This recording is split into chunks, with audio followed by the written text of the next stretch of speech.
Mother dear, I'm writing you from somewhere in France, hoping this finds you well. Sergeant says I'm doing fine, a soldier and a half. Here's a song that we'll all sing, it'll make you laugh. We're gonna hang out the washing on the Siegfried line. Hey everyone, Elite Goldman here with Turn 13, the British Commonwealth and French turn. So, I know I've had quite the doozy of the last few turns for the Americans, Commonwealth and French, but unfortunately for, well, the Allies, I'll have to lay it back a little bit and reposition. So, not too many combat moves, but let's get into tech, since that's first. For Britain, we'll be going for improved construction and the elusive long-range aircraft. So, first up, improved construction. That's an 8, so a success there. Now at stage 3. And long-range aircraft. That's a 9. We have broken all the way through on that. The British might have to share some secrets with the Americans on how they manage that. So, all right, let's get into the buy. So, Britain will be purchasing 2 Marines for 8, 2 Infantry for 6, and lend-leasing an anti-aircraft gun to the French for 5. So that's all of their money. The Far East Command lost $1 to convoy raiding by the Japanese, and so they'll be purchasing a Gurkha for 4 and an infantry and a militia for 5, which is all of their money as well. The Anzac lost $2, and so they'll be purchasing a submarine for 6 and saving $4. So before I get into all my movements, quick little bit of housekeeping. The submarines that partook in the battle of P-64 during Major Foe's turn were actually unable to be targeted, and due to some miscommunication, the submarines would have rathered not take on the entirety of the Japanese South Pacific Fleet and rather submerged. So we rectified that. His capital ships are healed due to there not being a second round of combat. And then I didn't lose my submarines. So yes, now we're done with that, so let's get on to our combat moves. So first thing is first, the Brits will be doing a strategic bombing raid, going 1, 2, 3 to Berlin. And I'm not sure if this is combat, but I'm just going to do it right now. The British are placing their destroyer that's in A35, 1, 2, 3 on escort duty in A37. Now, let's resolve the strategic bombing. Let me grab a dice. Ooh, rather unfortunate. I only have my tech dice with me here today, so I guess this is gonna have to get rolled for this battle. Oh, left my dice upstairs. So, D6 for the damage, tech dice for the anti-aircraft. All right, 1 damage, and the medium bomber is also dead. So, well, win some, you lose some.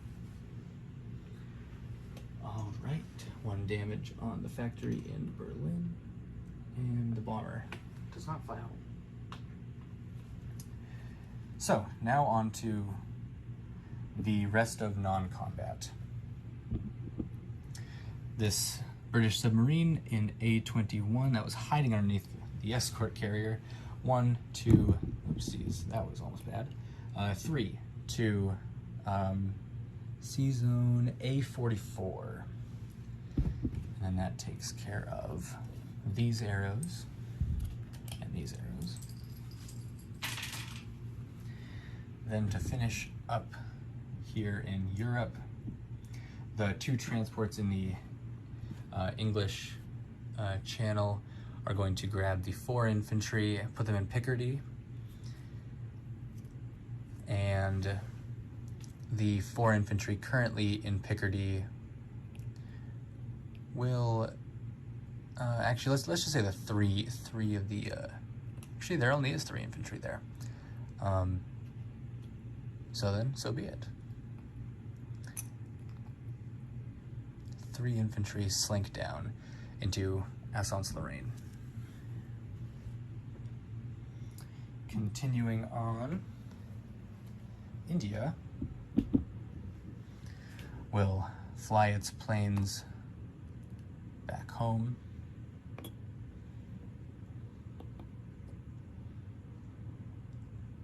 And also move out the tank 1, 2 to Delhi.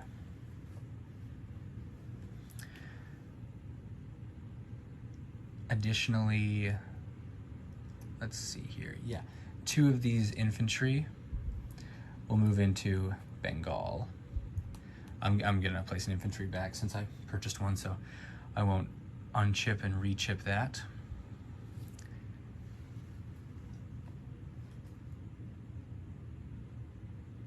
That's them there.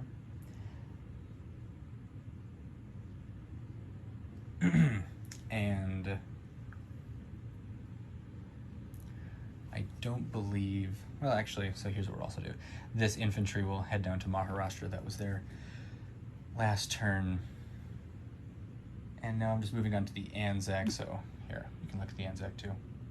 I'm trying to figure out if I want to move anything, because the fleet is here. Yes, I don't think it's quite worth it to,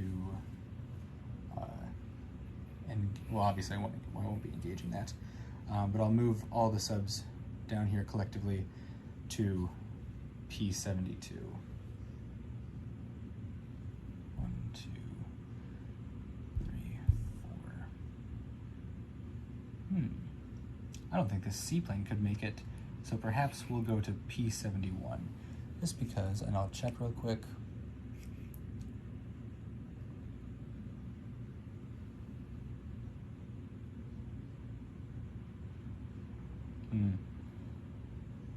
You know what? P72. They have to build up their strength. All right. My apologies for taking so long on that. But that'll be actually the end of the Commonwealth movements. So let's do this. Anzac places a sub and collects $7 plus their $4 left over. India place in a militia in Maharashtra. That infantry goes obviously to Calcutta, and a Gurkha to Bengal. And then, oh well, I said it but I didn't do it. Those 4 British infantry headed into Picardy. There we go. And then, so, being lend-leased also into Picardy, the French anti-aircraft guns, so that joins them there. And then all going in London, it's the 4 infantry class units. 2 infantry and 2 Marines.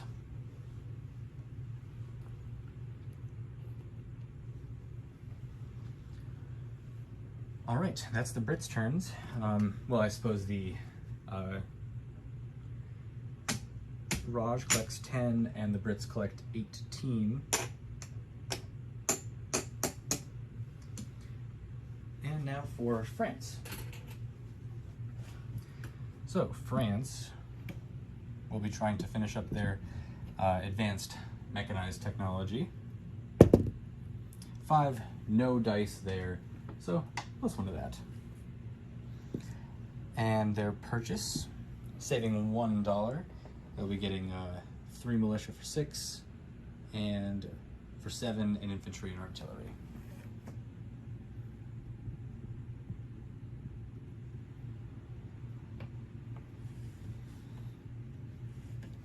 So, no attacks for them either. Let's just kind of grab these arrows right now. But over here, this destroyer is also going to go on escort duty with the British destroyer in battleship comes to A44.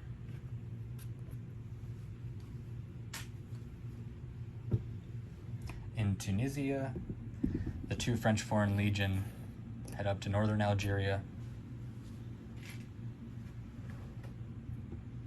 And up in Europe, from Aquitaine, the artillery and militia move toward the Italian border.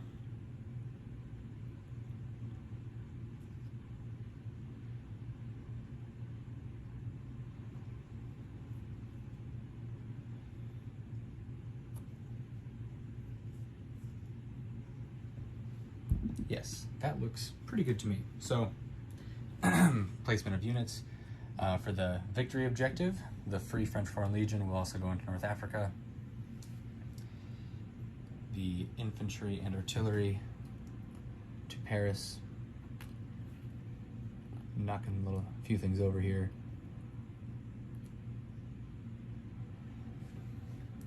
So they've just gone to Paris. And the militia will be 1 into Picardy,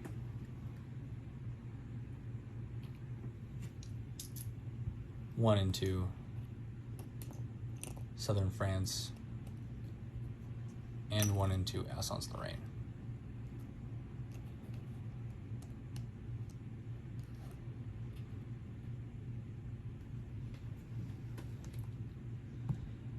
All right, looks good for them. Thanks for watching, everybody. I'll hand it on over to Jinx for the Italian turn. See you when it's America's turn.